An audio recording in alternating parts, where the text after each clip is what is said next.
Assalamualaikum warahmatullahi wabarakatuh. Raditu billahi robba wa bil islami dina wa bi muhammadin nabiyya wa rasulah. Rabbi israh li sadari wa yassir li amri wahlul 'uqdatam min lisani yafqahu qawli. Perkenalkan, nama saya Hanifah Bahri, NPM 0910580421 semester 3 kelas B, Prodi Administrasi Publik, Fakultas Ilmu Sosial dan Ilmu Politik, Universitas Muhammadiyah Sidrap. Baik, pada kesempatan kali ini saya akan menjelaskan sedikit beberapa materi tentang teori masuknya Islam di Nusantara yang tugas tersebut ini merupakan tugas dari Bapak dosen Syahrir SPD MPD. Baik, tidak perlu berlama-lama lagi, saya akan membahas sekarang teori masuknya Islam di Nusantara. Baik, pada kesempatan kali ini langsung saja saya akan membahas teori masuknya Islam di Nusantara.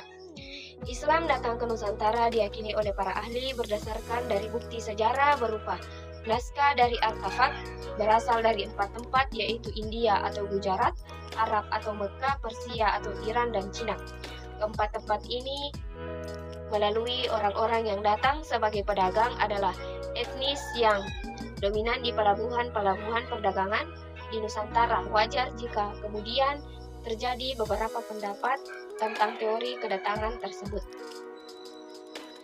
Baik, pada kesempatan yang pertama saya akan membahas bagaimana teori masuknya India ke Nusantara, yaitu teori India atau Gujarat. Teori India atau teori Gujarat adalah teori yang menyebutkan bahwa agama Islam masuk ke Indonesia melalui para pedagang dari India Muslim atau Gujarat yang berdagang di Nusantara pada abad ke-13. Para saudagar di Gujarat yang datang dari Mekah kemudian menjalin relasi dengan orang-orang di wilayah barat Indonesia. Kemudian setelah itu terbentuknya sebuah kerajaan Islam yang bernama Kerajaan Samudra Pasai. Berikut saya akan melampirkan beberapa teori ini dan beberapa penjelasannya. Teori ini dicetuskan oleh GWJ Drewes dan dikembangkan oleh Snell, Kahorgonje, dan kawan-kawan. Selain itu, teori India atau teori Gujarat ini juga diyakini oleh sejarawan Indonesia Sucipto Wirjo Suprapto yang meyakini awal mula sejarah masuknya Islam di Indonesia adalah melalui India atau Gujarat. Banyak bukti yang menguatkan teori Gujarat ini, salah satunya adalah makam Malik As-Saleh yang merupakan salah satu pendiri Kerajaan Samudra Pasai. Corak dari batu nisan Malik As-Saleh sangat mirip dengan batu nisan yang ada di Gujarat. Bahkan makam salah satu wali Songo, yakni makam Maulana Malik Ibrahim, juga memiliki batu nisan khas Gujarat seperti makam Malik. Ya, selanjutnya teori Arab atau Mekah.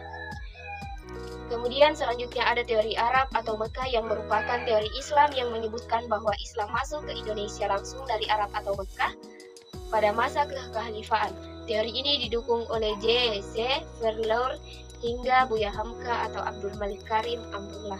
Berikut saya juga akan memaparkan beberapa penjelasan menurut teori Arab atau Mekah. Pada bukunya yang berjudul Sejarah Umat Islam yang terbit pada tahun 1997, Buya Hamka menjelaskan bukti-bukti masuknya agama Islam di Indonesia. Bukti yang dimaksud Buya Hamka ini adalah berupa sumber dari naskah kuno Cina yang menyebutkan bahwa sekelompok bangsa Arab yang bermukim di pesisir barat Pulau Sumatera pada tahun 625 Masehi. Selain itu, di kawasan tersebut yang pada saat itu merupakan kekuasaan Kerajaan Sriwijaya juga ditemukan batu nisan yang bertuliskan nama Syekh Ruknuddin yang wafat pada tahun 672 Masehi. Teori ini juga didukung oleh T.W. Arnold yang menyatakan bahwa pada masa itu bangsa Arab merupakan bangsa yang dominan dalam perdagangan di Nusantara. Kemudian mereka menikah dengan warga pribumi dan berdakwah di Nusantara. Baik, yang ketiga yaitu teori Persia atau Iran. Teori yang menyatakan bahwa asal mula sejarah masuknya Islam ke Indonesia dari negara Persia yang sekarang bernama negara Iran adalah teori yang mendukung oleh Hussein Jadiningrat dan Umar Abdul Hussein Jadiningrat. Berpendapat jika teori Persia ini selaras dengan asal mula masuknya Islam ke Indonesia. Berikut saya akan memaparkan teori Persia atau Iran. Salah satu contoh kebudayaan Islam di Nusantara yang mirip dengan kebudayaan Islam di Persia adalah kaligrafi yang ada di makam batu nisan di Nusantara. Ada pula ritual keagamaan seperti tabut di daerah Bengkulu dan tabuik di daerah Sumatera Barat yang hampir sama persis dengan ritual keagamaan di Persia yang diadakan setiap tanggal 10 bulan Muharram. Baik, yang terakhir yaitu teori Cina.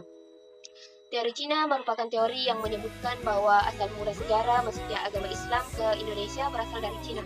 Agama Islam berkembang di Cina pada masa dinasti Tang atau tahun 618 sampai 905 Masehi. Islam masuk ke Cina sendiri dibawa oleh panglima muslim yang bernama Sa'ad bin Mu'affaf yang berasal dari Madinah pada masa Khalifah Utsman bin Affan.